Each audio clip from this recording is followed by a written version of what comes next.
Thank you guys for being here and for tuning in. We wanted to get an update, not just from the mayor, but also from our chief, police chief, Ramsey, today with details about last night. And then afterwards, I'm here to talk about moving forward, and we will also be here to answer any questions. So I'd like to introduce our police chief, Chief Ramsey.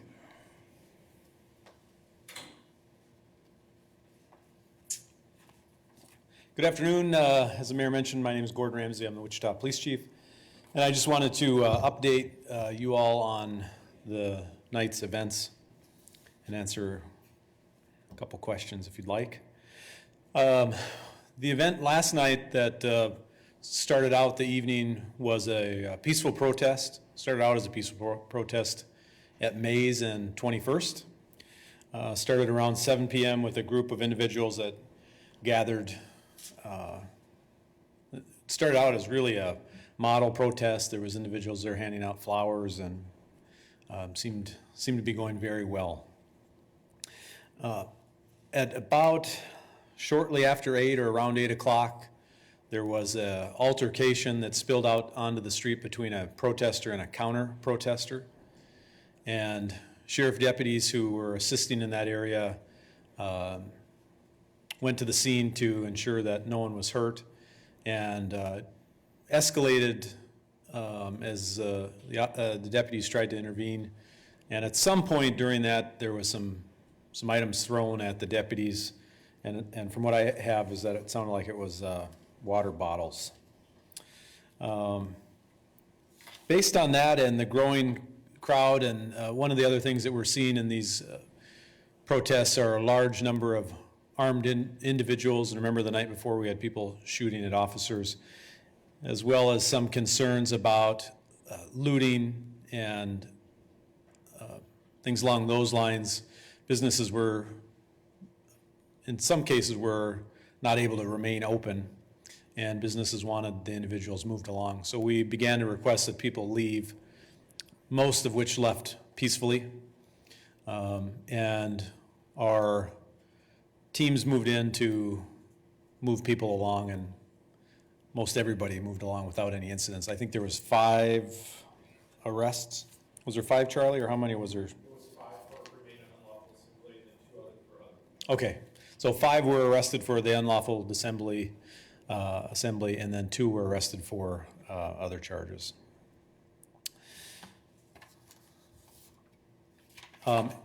When that crowd was clearing, we got information that many of them were heading to 21st and Arkansas. And we had a number of officers at that scene, 21st and Arkansas, earlier, and they were stationed there to keep peace at that intersection. And they were just overwhelmed with people that arrived and began throwing rocks and other debris at them. A police officer, or a police squad car's windshield was smashed, and the officers had to back off. And ultimately, the QT at that intersection was looted.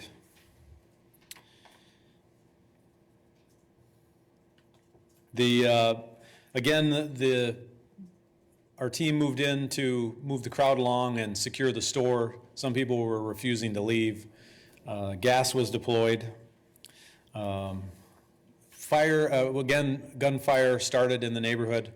I was also there, and you could hear the shots frequently occurring at various locations in the neighborhood. I also spoke with several neighbors who were really fed up with the behavior of individuals that were coming there to disturb their neighborhood. We were able to clear the area and opened it up for the store to come in and begin cleanup. As the night went on, we did locate 4 individuals who had been involved in the looting, 2 juveniles and 2 adults, and they were taken into custody. And we did have a few other reports of vandalism throughout the city. However, there was no other looting events. And as the chief, we continue to focus on ensuring that we have adequate personnel to address these issues, and we continue to ask for our community leaders, both informally and formally, to help us ensure that our protests remain peaceful. That's what I have. With us today is Pastor Kirkendall. He is with the Greater Ministerial League of Wichita, and he's going to say a few words as well. Pastor?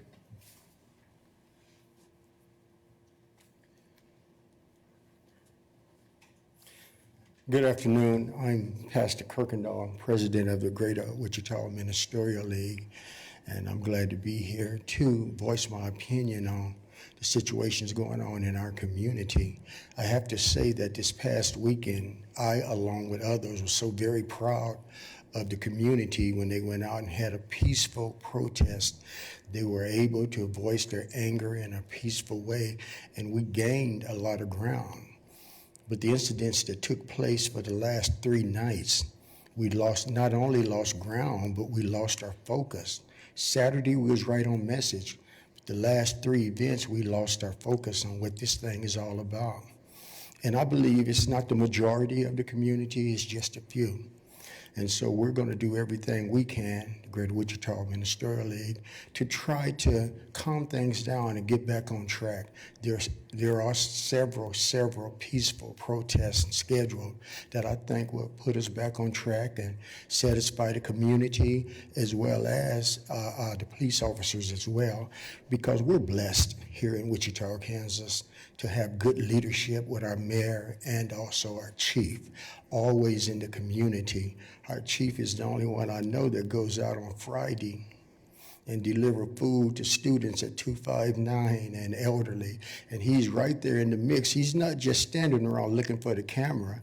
Matter of fact, when you get to know him, he avoids them. He's ready to go to work, and he's done that since he's been here, made himself available for issues and situations that happen in the city. And we thank God for him. And also the community, we understand the hurt, the anger, being a black man. I've lived that. But yet there is a good, peaceable answer where we can get the same results without the violence and the shooting and everything else. I'd have to say that I take it personal because I was born and raised in that neighborhood right there. I went to school on 21st in Waco. My mother lived in the same house for 70 years. And now my second and third generation of kids are living in that neighborhood. And we've never seen anything like that in the neighborhood. We deliver food there for the students in 259 and the elderly. And what I was afraid of is that a stray bullet, whether it comes from the police or also the protester, would go in the house and hit an innocent kid that we take food to every Friday. So we have to get this back under subjection for the community so that we could sit and hold our bargaining position, because now people are listening. And I pray that Wichita will be the example for other states to follow, just like the Ferguson, when we had the No Ferguson Here picnic. And I know they enjoyed it, because whenever I have doubts, I look on Facebook and I see ribs and barbecue on the chins, and it was just such a wonderful, wonderful coming together of the community as well as the police. Well, I am a Baptist preacher and I can talk all day, so I'm gonna say thank you for allowing me to voice my opinion. Okay. Questions? Or did you want to say anything there? First, do you want to say something? No, let's go ahead and get questions for the chief, and then Okay. myself and the council would like to address the public as well. So questions? Okay. I think, again, like I asked yesterday, moving forward, how are you guys planning, especially with things getting more heated every single night, how are you guys planning moving forward? Well, I think more heated is a perspective, right? What we saw was, at least at 21st and Arc, the numbers were a little lower than in the previous nights. And I think the community is speaking loud and clear. This has hurt that neighborhood.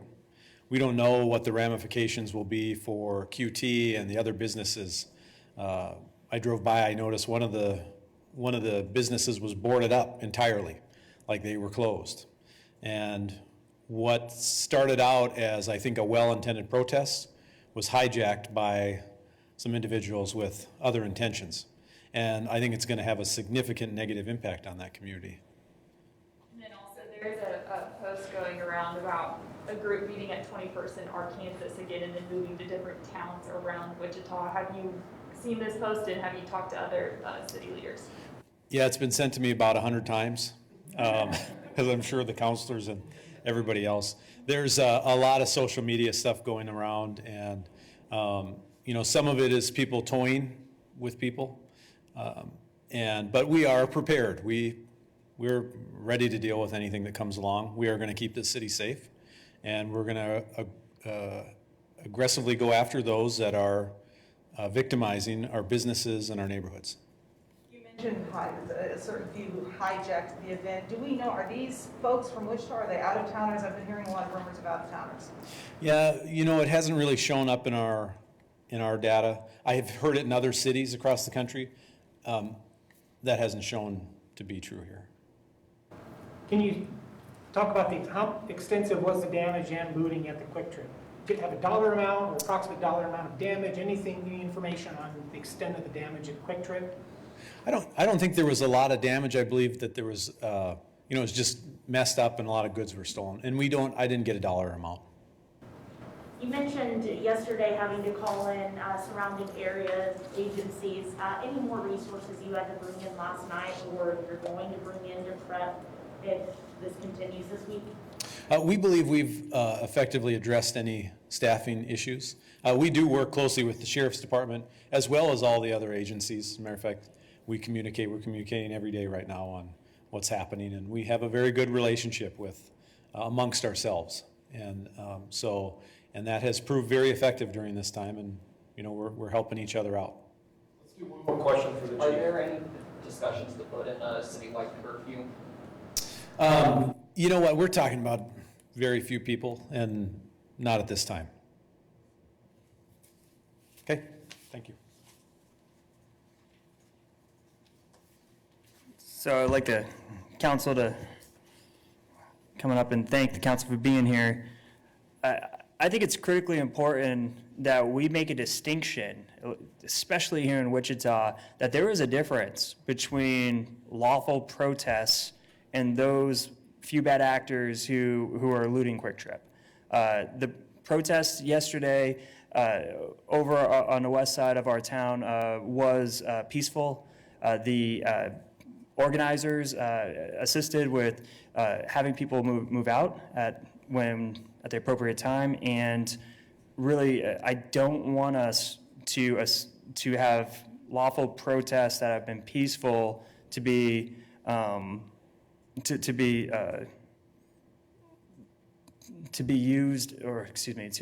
confused with some of the looting, some of the other activities that has been happening.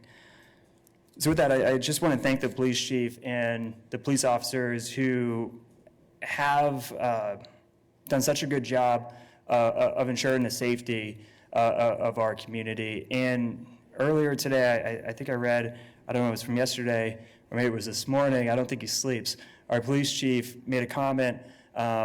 His job is to protect the protesters and also to protect the police and the public. He knows that we're all in this together and we're working together. So with that, I just want to let people know that those who are looking for change, those who are looking to dialogue and they are utilizing protests as a way to express their opinions, we hear you. We want to listen. We want to do less talking and more listening. And we want to work together to make Wichita a better place for all of us. That's why, I am glad that as a council, we were able to take that first step yesterday and create a board of people who can have that direct dialogue with the mayor, and which I can share with the council.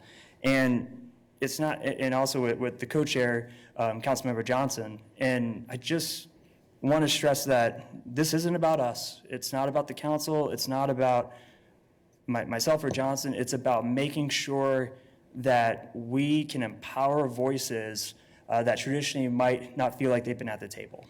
And together we can make Wichita progress forward as a model city, as a city that the nation looks towards for leadership.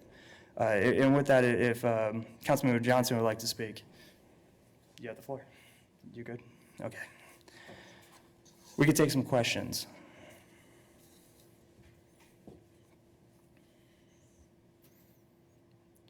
Just real quick about the curfew. I've have had people come out and ask about the curfew.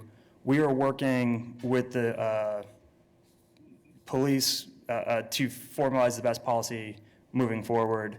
And I want to make it clear that we have one of the best police chiefs, I think, in the country.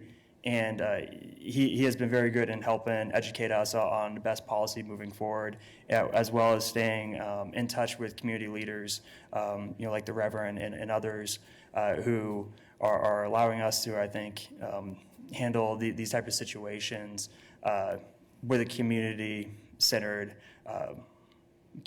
focus. Just to be clear, you mean there have been discussions about the curfew, but no plans to implement one? So the mayor is the one empowered to implement a curfew. And so to your question, yes, I have been in discussion with the police chief about what is the best way to move forward with community policing. And so his response was correct. We are utilizing the advice of experts, the advice of the people who know best about this, and to ensure that we move forward in a way that our citizens deserve. Very good. Thank you.